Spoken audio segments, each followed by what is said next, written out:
So, Yamiche, what's the real world value of the Obama's endorsement? And are we going to see them campaign together anytime soon? It's an important question. The value of it really is that it reminds people of a time when Democrats felt really good about their party and felt really good about winning elections. As you noted, President Obama and his wife, Michelle Obama, remain some of the most popular Democratic figures. So they are going to be people that are going to be able to just get people feeling good, sort of extend this honeymoon period. If it is a honeymoon period, it could be lasting all the way to November. That's what Harris campaign aides hope, or are telling me that they hope. But there's also, of course, the fact that we're likely to see the Obamas hit the campaign trail, which means it's going to be galvanizing people and reminding people how important they believe this election is. So it's going to be in some ways focusing the campaign and focusing voters on the need to sort of help out and to help Harris win. So I think it's going to be very interesting to see that. I know we're probably going to talk about Veep stakes, so I'm going to add a little bit of that in there if that's okay, which is that I've been getting some new information from the Harris campaign when it comes to Vice President Harris looking for a running mate. This is one of the first times, if not the first time, that the campaign is publicly acknowledging through a statement from Kevin Munoz that the vetting process has begun in earnest, he says. He says that there's not going to be any additional updates from the campaign officially, but of course, we've been talking to a lot of sources, and one campaign aide sort of talked to me about what Harris herself, not her aides, not people around her, but what she herself is looking for in a running mate. And they said, one, that she's looking for someone who has similar qualities to what President Biden was looking for when he selected her. They also said that she's looking for someone who has shared values of fighting for the middle class, protecting democracy and freedoms, treating people with respect and dignity, and creating an America where everybody gets a fair shot. She also said that she's looking for a governing partner who has the experience to step in the job and be effective on day one. So that's really interesting. Of course, we have that list up there of the contenders. We're watching it closely to see if it's going to grow, if it's going to willow down, and what's going to happen there. But we are definitely keeping a close eye on all things Veep stakes. But it's interesting to see the campaign officially and publicly say that the vetting process has begun. Chris. Thanks so much for that. So, look, Maya, as they're vetting candidates for a running mate, we're also watching Harris break fundraising records, enlist record numbers of volunteers. She's even become a TikTok sensation. But James Carville has a warning for his fellow Democrats, and I want to play that for you. I like to be the skunk at the garden party. This is too triumphalist, okay? This is everybody's giddy. I look at the coverage and it's great, and if I had to write a play about what I think it's going to be like, it would be entitled The Ice Pick Cometh. And just get ready, because these Republicans, you're right, they got caught off guard, but they're going to get their sea legs, and we're having to get a whole campaign started and stuff. So, Maya, is he right? And how does the campaign manage all this?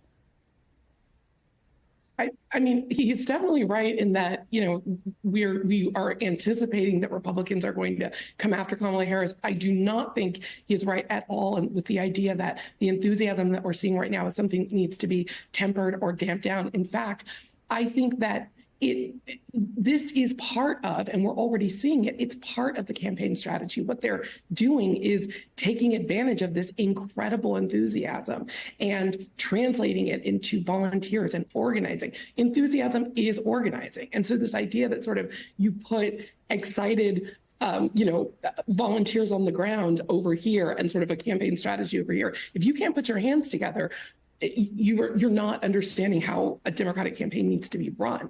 The people that have broken those grassroots volunteers call records, the fundraising records, those people are going to be super volunteers.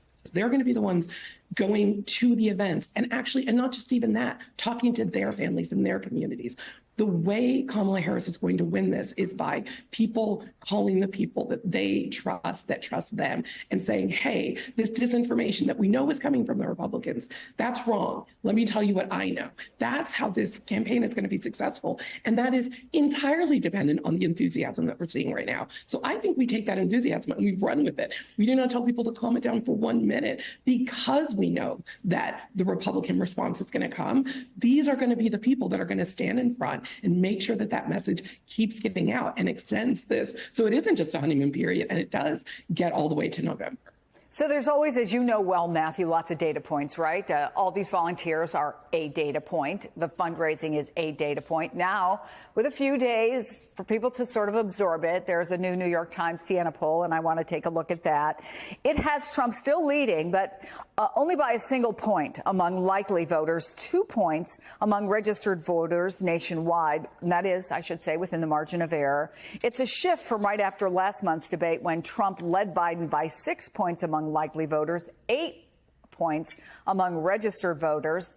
But as you look at that and considering where it comes, you know, within a matter of days after she officially got into the race, what does it actually tell us, this early poll?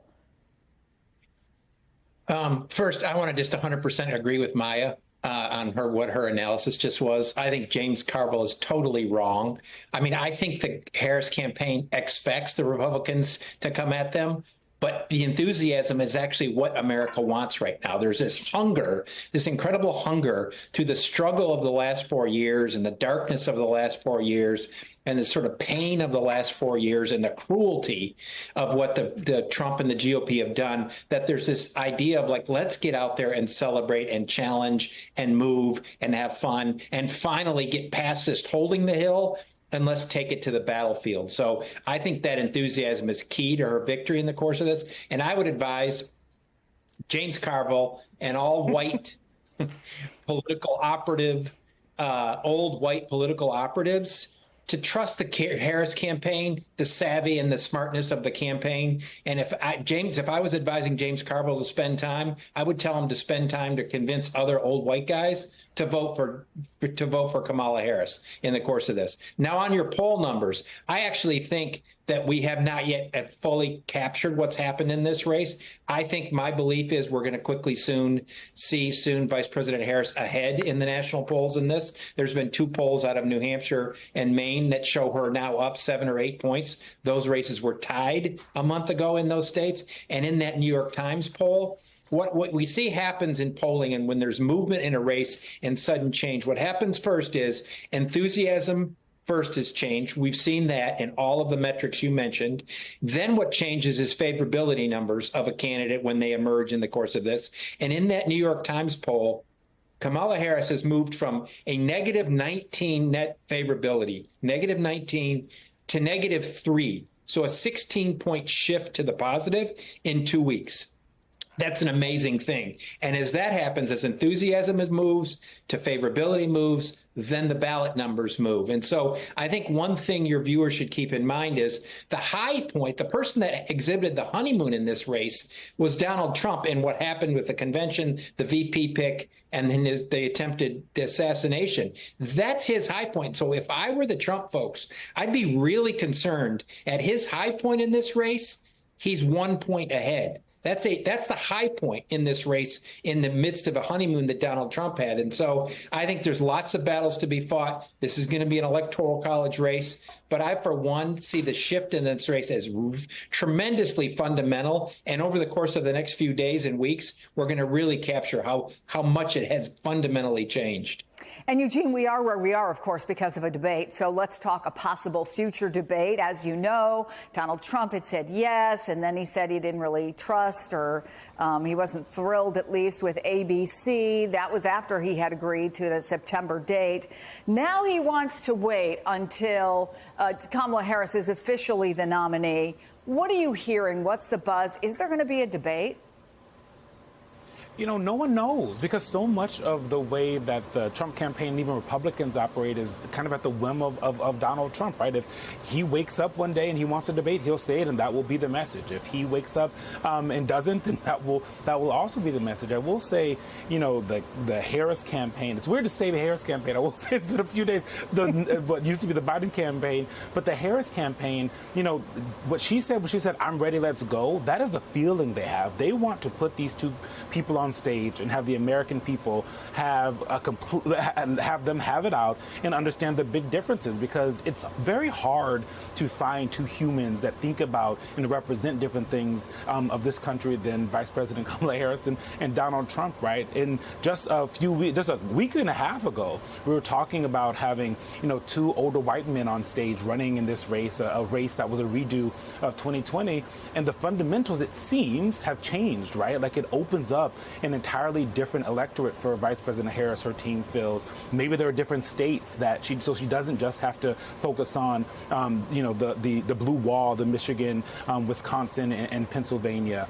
So they feel really good about that, and they feel like they're in a position of strength, especially as you have former President Trump kind of, it seems, waffling on whether or not he's going to do a debate. I think at the end of the day, he, in the primary, didn't see no blowback to not doing debates, and he saw a huge upside in doing a debate with Joe Biden. So he has these two conflicting pieces of evidence of whether or not a debate would actually be good for him in operating. We'll have to see. It's up to him. But I, as a reporter, always want to see these folks, and I think the American people deserve the two of them to get on stage and kind of hash out all of the things that everybody wants to hear. I will say, lastly, in the idea of this being a honeymoon phase, Democrats that I talk to and folks on the Harris campaign, they're aware that things could shift. They're aware that, as James Carville said, that ice pick is coming. They're not shocked by that. But they know that is coming. But what they're trying to do is build up the rest of it and the foundation that they feel like they already have to build on, so that when that does end up coming, and when she does start doing press conferences or interviews, and as we move forward in more rallies, that they can build on all of those volunteers and things. That I don't know that any of us have ever seen the amount of kind of random groups of people, affinity groups. You have the Black gay men for Harris, you have Black men for Harris, Black women for Harris, white women for Harris. I saw on Twitter there's a white men for Harris that's popping up. I don't think we've seen something like this, so they're figuring out how to capitalize on all this excitement and turn it into something that's sustained, because we do have the convention, she'll get another bump, but past that, they're going to have to take all this kind of organic thing and make it something else.